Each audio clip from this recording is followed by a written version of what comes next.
This is Find Your Dream Job, the podcast that helps you get hired, have the career you want, and make a difference in life. I'm your host, Mac Pritchard. I'm also the founder of Mac's List. It's a job board in the Pacific Northwest that helps you find a fulfilling career. Every Wednesday, I talk to a different expert about the tools you need to find the work you want.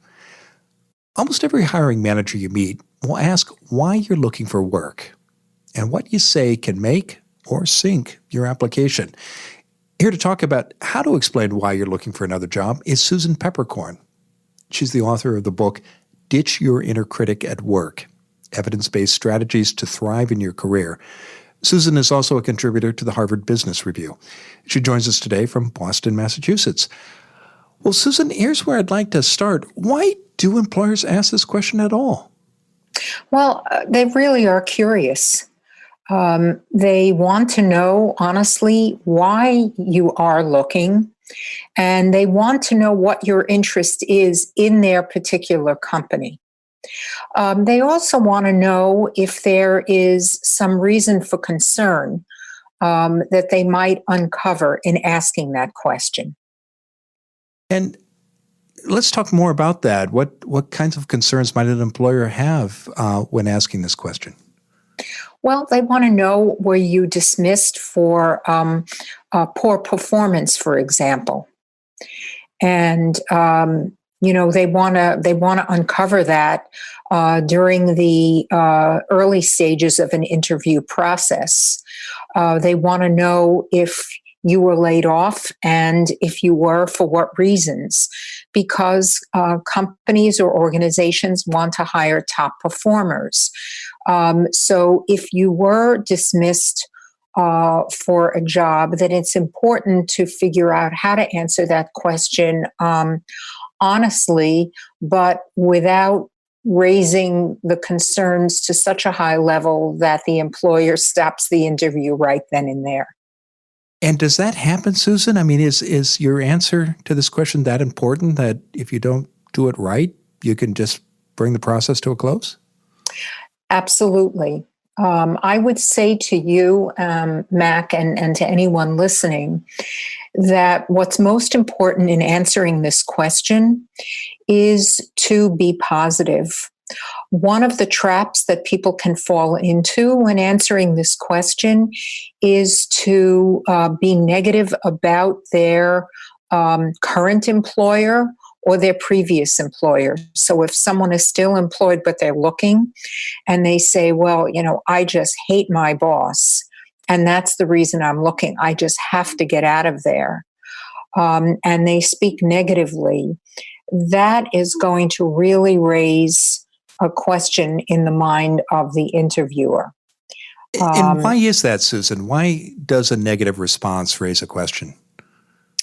It raises a question because it makes the interviewer wonder whether this is a point off the curve situation, or if the individual is just negative about most things. And no one wants to hire or work around someone who just happens to look at the world in a negative way. And are there degrees of negativity here? For example, the statement you shared, I hate my boss, that's a very strong statement, but perhaps someone might say something that was unflattering about a previous company or manager. Is any negative comment off the table? You're asking a very good question, and I would say that it's important to answer factually. So let me give an example. Let's say you've worked for a company for 5 years, and in that 5 years, there have been a lot of management changes, and you've had 4 managers in the last 5 years. So if somebody says, why are you looking? You might say, well, there have been a lot of management changes in my company, and I've worked for 4 people in the last 5 years. It's very difficult to really establish myself and establish a reputation when the person you worked for changes every year. So that's a truthful statement. it's not saying anything negative about an individual. But it is letting the interviewer know that something is not right at the company where you currently are working, because with that many management changes, clearly something is amiss when there's that much churn. So, and the negative way of saying that might be, that's a very positive way of describing the situation.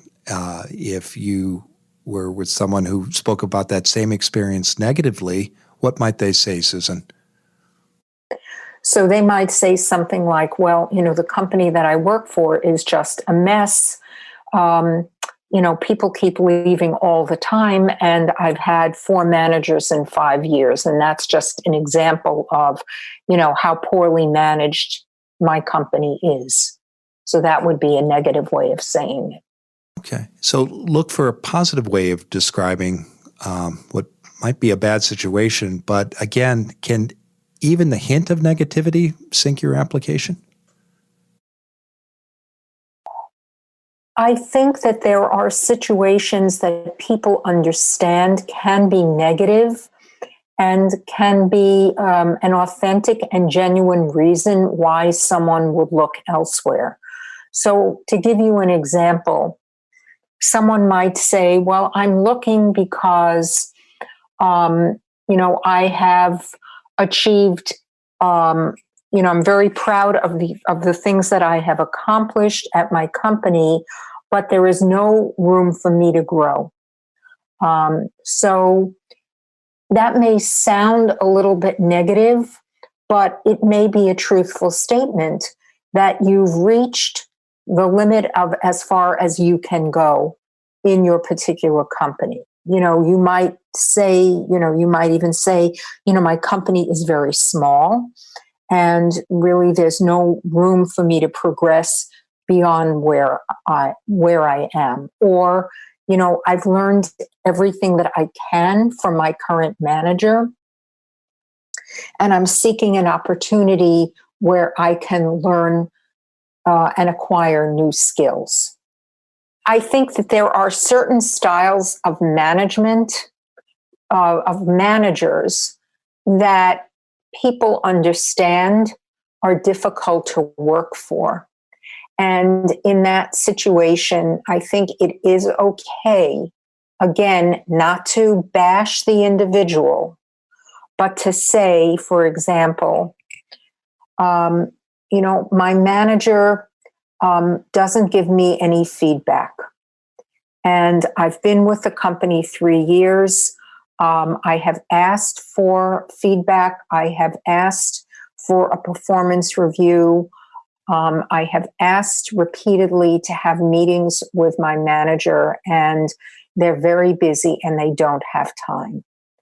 So I think that's a situation that people will understand, where if you're the kind of person that is, seeking a relationship with a manager where you want to learn and grow, and that person, for whatever reason, cannot devote the time to meeting with you and mentoring you, then it's okay just to state the facts. Do you know what I'm saying? I do. And we've been talking about people who are ready for change, perhaps because they're frustrated with their current situation, and the importance of talking about that, the reason for a change in a positive way. I know from our earlier conversation that you also see people become become defensive when talking about why they're leaving. Talk more about that, Susan, and why people should avoid defensiveness when explaining why they want to make a change. There are people that I work with who have been laid off from their jobs, and 90% of the time or higher, it has nothing to do with their performance. However, in the early stages of when someone has lost a job, they have a lot of strong emotion around that. Typically, anger, disappointment, and until they get through those feelings, they really should not be interviewing because those feelings can really get in the way. And when you're interviewing, and if your layoff has been a result of a reorganization or a downsizing, which is very common, it happens all the time, it's important to explain it that way. That, the company that I was with went through a reorganization, my position was eliminated. But in the early stages of that, you may feel very angry, and you don't want that anger to come through. So you don't want to say, I don't know why I was the one that was chosen. Why did they choose me? I was a top performer. And, we're all human and we all have feelings. And, if we've been in a job that we've loved and we're grieving over the loss of that job, those emotions might come through, and it's important to process them before putting yourself out there in the job market and potentially saying something that you might regret later on. What's your best advice, Susan, about how to process those emotions, and how long typically does it take? Because you're right, you clearly don't want to talk these things through with a hiring manager when you're up for a job. What do you recommend people do instead? So it's a great question that you're asking. I would say on average, it takes a month or two. And the best way to process those feelings is one, join a networking group where other people are in transition and you can process those feelings together. Most cities have networking groups that meet on a regular basis. To process them with close friends who won't mind if you get emotional and you express how you really feel about what happened to you. You might or may not do it with family members. Family members may be very worried and anxious, so you have to use your judgment about that. But just,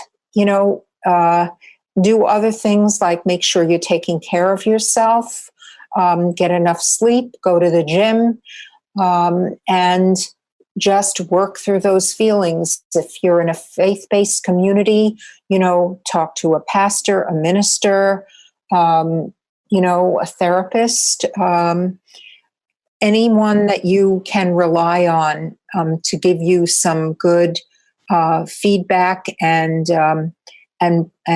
help bolster you during that time of need. Great practical tips, Susan. I want to take a break, and when we return, I want to talk about other situations that you mentioned at the start of the interview when people have left a job. Both you mentioned a moment ago being laid off, but also I want to talk about dismissal, and finally I want to touch on what might seem like an obvious point, but why do people have to have these explanations ready before they walk into the interview room? So stay with us. When we come back, Susan Peppercorn will continue to share her advice on how to explain why you're looking for another job. I recently spoke with a hiring manager who received about 75 applications for a job. She needed to choose 10 people for interviews, and she started by eliminating candidates, about 25 in all, who turned in resumes without cover letters. Did you send your last application without a cover letter because you didn't know what to say? I've got a free guide that can help. Go to maxlist.org/cover letter. You'll get our guide, Simple Rules for a Winning Cover Letter. It's free. Employers like the hiring manager I spoke with want candidates who care about the advertised position. And a resume without a cover letter expresses neither interest nor excitement. Learn how to write a cover letter that will catch an employer's attention. Go to maxlist.org/cover letter. Here's another mistake too many job seekers make, using a generic cover letter for every position. A rote cover letter is like wallpaper. It's invisible. Do you really want your next job application to disappear into the background? Don't let your next application end up in the circular file. Get your copy today of Simple Rules for a Winning Cover Letter. Go to maxlist.org/cover letter. Now, let's get back to the show.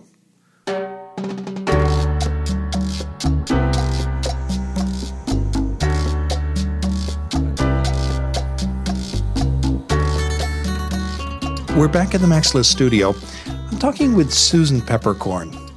She's the author of Ditch Your Inner Critic at Work, Evidence-Based Strategies to Thrive in Your Career. Now, Susan, before the break, we were talking about how to explain why you're looking for another job. I just want to pause for a moment and ask you, why is it important to have this explanation ready before you'll walk into that interview or send that first application with a resume and cover letter? You know, an interview is a stressful situation under the best of circumstances. And I myself can remember being on an interview and being asked some common interview questions that I did not feel prepared to answer because no one ever told me that I needed to prepare answers to them. And that only made my anxiety in the moment that much worse. So why being asked the question why you're looking for a new job is a very common interview question. So having the answer prepared up front, not that you're going to read a script or memorize a script, that's not the goal, is important to build your confidence, number one. If you prepare your answer and you know your talking points, you will be more confident and you will not be caught off guard. You'll know what the major points are that you want to say, and you'll say them with confidence. And that's the reason to prepare up front. Okay. And I know there are three common situations when people are looking. They've been laid off, they've been fired, or they're ready for a change. Before we walk through each of those situations, when people are thinking about preparing this answer, is there a common structure that applies to all three situations, Susan? Generally speaking, yes. So let's take a situation where a person's position has been eliminated because the company has gone through a downsizing of some sort. So that could be two companies merged and there were duplicative positions and some positions were eliminated, or it could be a downsizing due to financial performance on the part of a company that did not meet investor expectations, let's say. Those are two very common scenarios. Okay. You're being laid off through no fault of your own because of the financial performance of the company or the organization. Right. So the structure to think about is, number one, what's happening in your industry? And for example, I do a lot of work in the pharmaceutical and biotechnology industries. They're very big in the Boston area. So there's a lot of change going on in that industry. Companies are merging. If they have a drug in development that for some reason does not do well, the company may downsize. A company may be acquired. So a person can start out by saying, well, as you know, in the pharmaceutical industry, there is a lot of change going on all the time. And if they're interviewing in that industry, the person that they're talking to will know that. They will acknowledge that. So you're talking about the field, not about the performance of your manager or the company. Correct. So you start with the industry and then you move to make it more specific. So you start generally speaking, and then you make it more specific. So then you start with that general statement. Then you say, well, as you know, there's a lot of consolidation going on. My company, XYZ, was impacted by this consolidation and was just purchased by another company. As a result of that, my position, along with 10 others, was eliminated. And if you notice, I mentioned not only was my position eliminated, but in this particular case, there were other positions eliminated as well. And if you know that other positions were eliminated, add that, because then it's clear that you are not being singled out. Right. That An employer might be concerned that perhaps you're a problem employee and the reorg gave a manager a chance to just eliminate a position and move somebody on. Exactly right. Yeah. Exactly right. Exactly right. Okay. Well, that's what to say when you're laid off. Let's talk about that other situation when you're fired. And this is never pleasant. So when you're fired, if you're fired for, what's called in the industry cause, let's say, lack of performance, that's a very tricky one to handle. And the best way to handle that is to own up to it and really focus on what you learned from this situation. So let's say that that you were told that you were let go because of not getting along with a coworker. I'm just, using that as an example. Okay. So right away, that is going to raise a concern in the mind of the interviewer. Oh, are you the kind of person that can't get along with someone? And the way in which you need to follow up immediately in your explanation is to say, what I learned from this experience is that although I disagreed with my coworker, we were working together on an important project. Whether we agreed or not, it's also very important to make sure that you communicate well with your coworker and to do everything possible to improve those communications wherever possible. That's probably not the best example.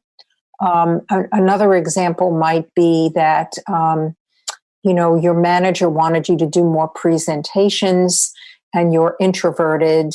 And so you didn't raise your hand to do enough, public speaking. You didn't speak out enough in staff meetings, or you didn't volunteer enough for industry presentations. So if you use that as an example, you might say, I realized from this experience that I have an introverted personality, and it is hard for me to get up in front of people and do presentations. But what I decided to do is I joined Toastmasters to learn how to develop my presentation skills. And as a matter of fact, at last month's Toastmasters meeting, I won an award for the best presentation. So if you've made a mistake, you want to own up to it and let the employer know what you have done or what you are doing to improve yourself. That's absolutely critical. If you have been dismissed because you did not meet expectations. I'm glad you made that point about taking ownership of a mistake and laying out a path for addressing the issue, whatever it may be. And while I think also when people go through that experience, it may lead them to apply for a different job or look for a different role that's more in line with their interests and skills. Is it a smart thing to talk about that as well, if that's the case? Yes, that's a very, very good point. Okay. Yes. Okay, well, we've talked about people who've been laid off and people who have been fired for cause. Now, many people are moving on, ready to leave because they're ready for a change or they want new roles or responsibilities. Mm-hmm. And we touched on this in the start of the interview. But anything else you want to add about the explanation that folks in that situation should provide when talking about why they're leaving their current job? Yes, I think it's important to say what skills and experiences you're looking for. Companies are very interested in people that are motivated by investment in themselves and in their teams. And so if you can explain, what skills you have developed and what skills you're looking to develop, and why the company that you're interviewing with is of interest to you, and how you see the fit in terms of what you can learn there and how that will enable you to contribute to that organization. That is an extremely important thing to bring up during an interview. Finally, Susan, I'm curious, do you find in your work with employers and job seekers that hiring managers actually check out these stories when checking references, for example? Definitely. They will ask, employers want to speak to references. Reference letters don't cut it. So they will typically call 3 references, and they may ask a question to validate what the job seeker has actually said during an interview. They might say, "Oh, Susan told me that one of the reasons that she's interested in working for our company is because she wants to develop her skills in analytics. Had she ever expressed that to you?" So absolutely, they might ask that. And do you recommend, particularly for people who might have been laid off, that they check in with past supervisors to make sure that their stories are consistent about? Oh, absolutely. You never want to have you never want someone that you've offered as a reference to be surprised. So in advance of their being contacted by an employer, number one, you always want to ask their permission to share the job description with them, and the name of the person who is likely to contact them, and also what talking points you'd like them to emphasize. Well, terrific advice. Now, Susan, tell us what's next for you. Well, I'm a continuous learner. So I just came back from a conference on how to get your ideas out into the world with a wonderful teacher, and I was very, very inspired by some of the speakers that I heard there. So I'm going to be following up on doing some media training, for doing some videos for my own website and for speaking engagements. So that's probably what's closest on the horizon, and also preparing some submissions for a TEDx talk. Terrific. Well, I know people can learn more about you and the work of your company, as well as the resources you provide, by visiting positiveworkplacepartners.com. Now, Susan, you've shared so many great ideas with us and practical examples. What's the one thing you want a listener to remember about how to explain why you're looking for another job? The one thing that I want listeners to take away from this conversation is don't be defensive. You have a lot to offer. Focus on what you have to offer and don't be defensive in explaining your answer.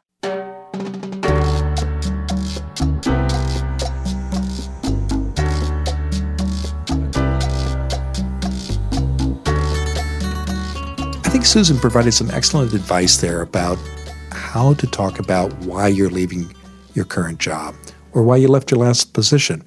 But you also have to provide an explanation for why you want the job you're applying for. You've got to write a great cover letter.